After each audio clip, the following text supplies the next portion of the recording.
Welcome to Our Girl Relationships. On this channel, we talk about problems people face in their day-to-day lives. Let's start with a video. I don't have much time right now in my hands to pen everything down.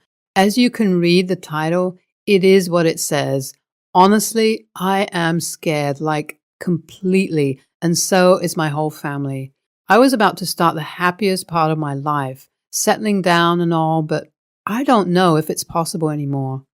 I will give as many details as possible, and some might find the whole story rubbish. Please understand, I am not faking it, and I need a way out of this. If you go through my previous posts, you can see how I have no friends or anyone close to me except my fiance. And now this whole mess surrounds him. I can't crawl to him. So please take this thing seriously and tell me how to think straight and what I should really do. I just need someone I can cling to, and I don't care if it's strangers on the internet. So, I live in Florida. A year ago, I went to Miami to celebrate my friend's bachelor party, and I met my now fiancé there. According to his story, his wife died during a car accident, and he wasn't in proper condition to look after his kids. So they were sent to live with their uncle, and he had no connection with them whatsoever. He was pretty cute and had a pretty decent way of living and was a social butterfly, so we met and instantly clicked. As I was also out of my long-term relationship at that time, I wasn't looking for anything that serious, and he wasn't either, so we decided to hit it off, and he just had moved to the same city as me, so yeah, it was all good. Soon, we both started catching feelings and decided to make it official. He wasn't dating a BF person, so we decided to get married, only after a year of knowing each other. He was like the perfect guy in everything. He would get me gifts and flowers, assure me as much as I wanted, and it all just felt right. He was like the nicest guy ever.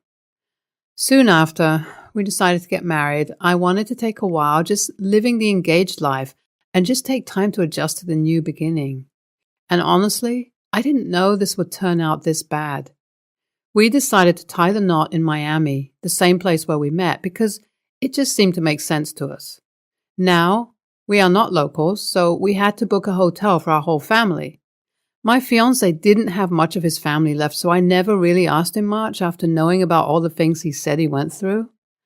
Like, why would I make someone who has been through so much feel more miserable by asking all those questions? Skip to yesterday night, when all this crap happened. So basically what happened was I stayed at this hotel, and for my fiancé, he went to this place where they were having his bachelor's party at a friend's place. So he stayed there for 2 days and we took a hotel. The thing here is he said he didn't want to waste money on hotel rooms, so I thought that whatever was comfortable to him.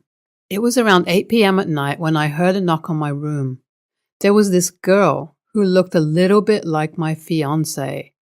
I was confused about the whole thing, and she asked me if I was really getting married to her father, and he never told me he had a child.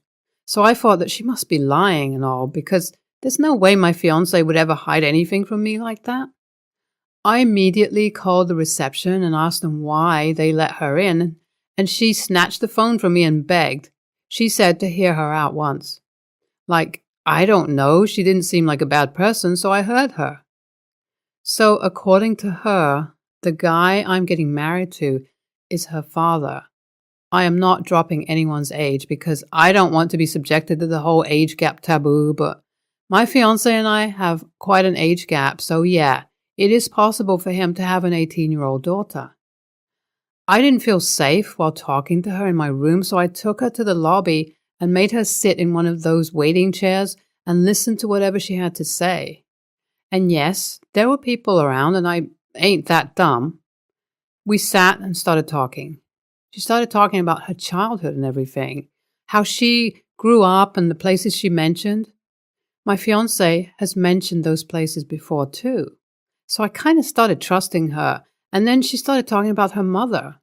I just couldn't understand any of the words she said about the whole thing. According to her, my fiancé murdered her mother and later was trying to murder her too, but she ran away.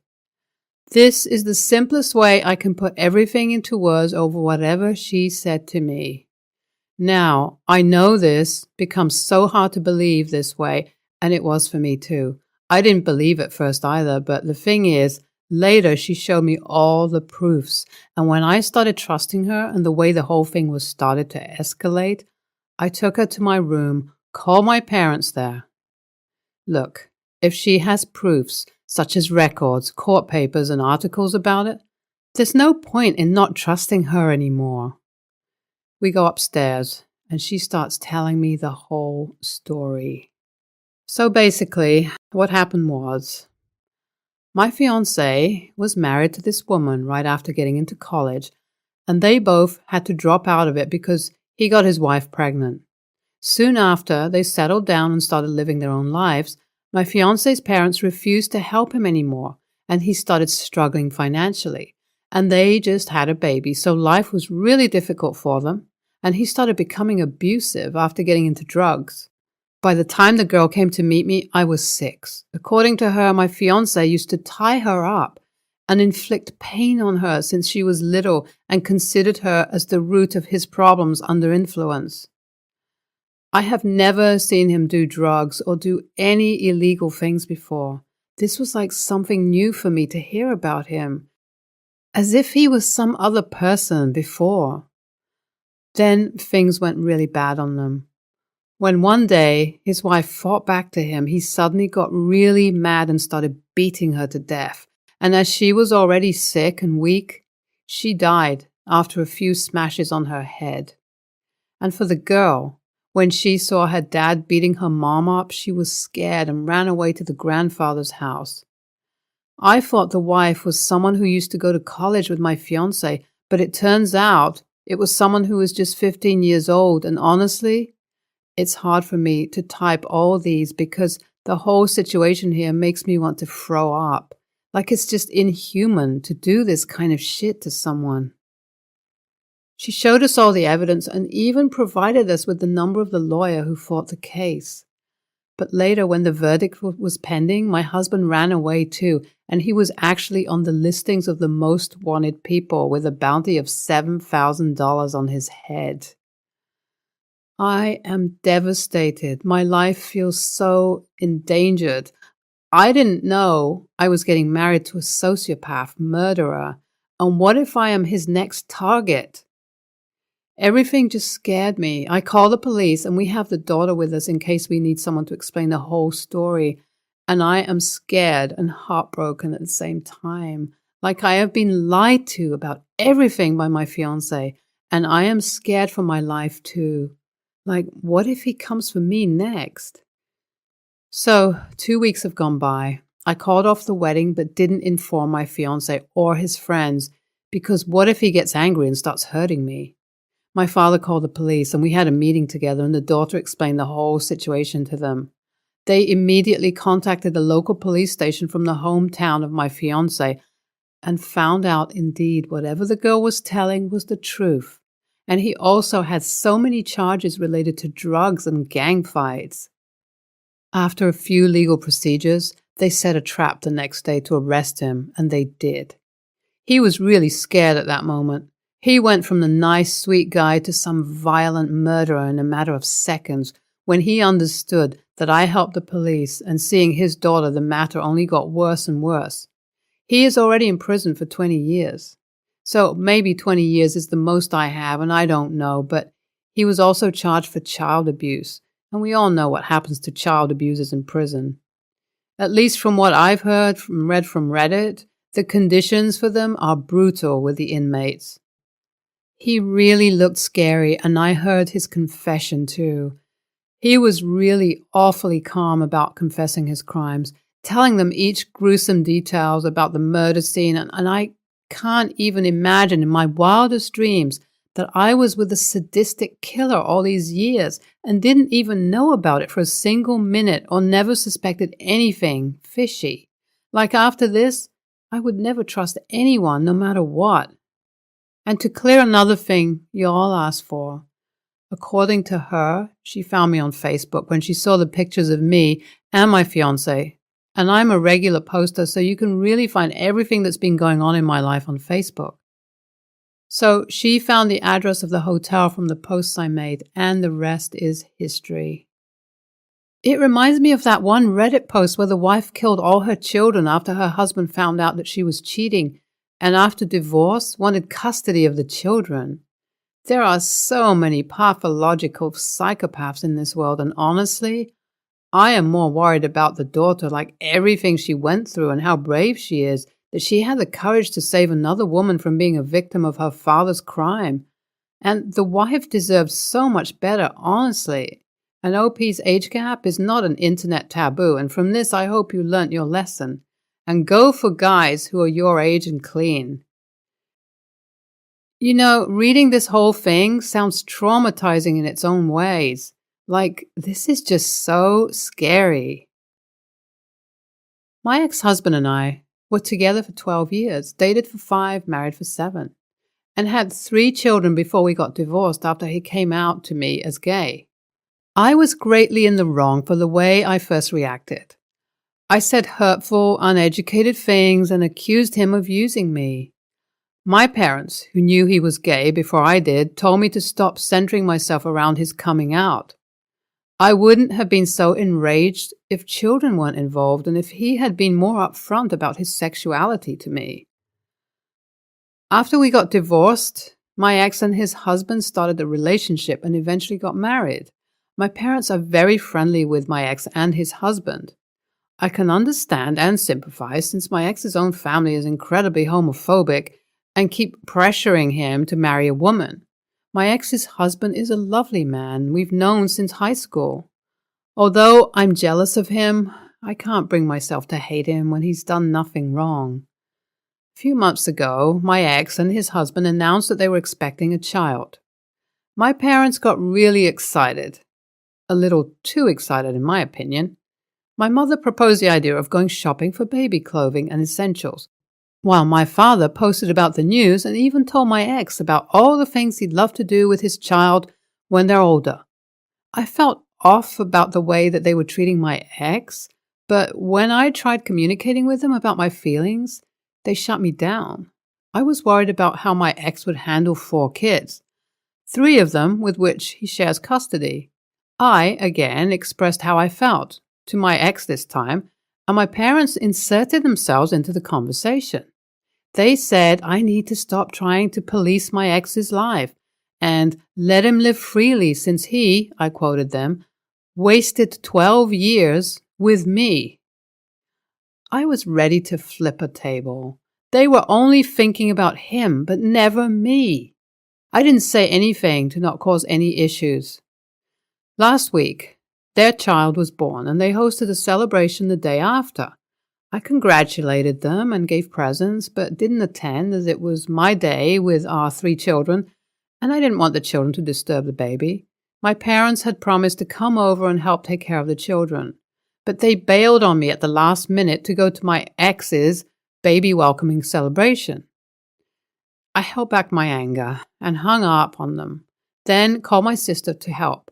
After a few hours, my parents showed up at my doorstep. I told them to leave because they made it clear to me that I'm not important to them. Therefore, they're not worthy of seeing my children.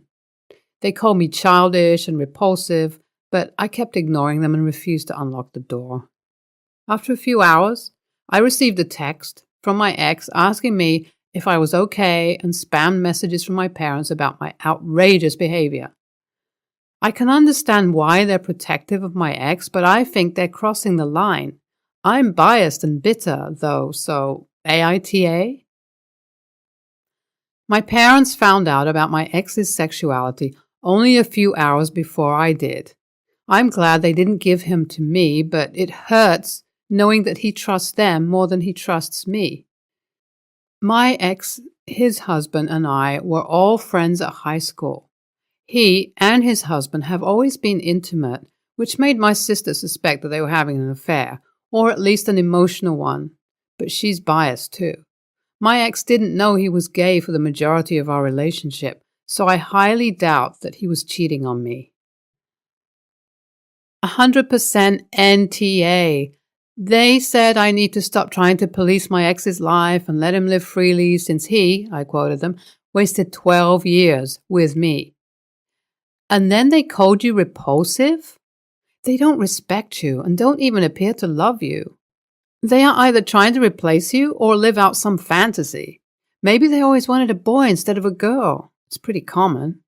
The fact that apparently they knew that he had been lying to you for years but never bothered to tell you is a huge red flag, as is their behavior since. There's this woman I babysit for who lives down the street from me. Due to our schedules, I babysit for her on Mondays and Wednesdays. The other babysitter who I'm friends with babysits on Tuesdays, Thursdays, and Fridays. Sticking to the schedule, it was Wednesday. I was very stressed out and not in the best headspace. The kids were playing outside and I was inside, where I could still see them, doing homework and studying. For some reason, I wasn't feeling good. I was just feeling dizzy and my stomach was acting up. I threw up multiple times and I could barely stand up.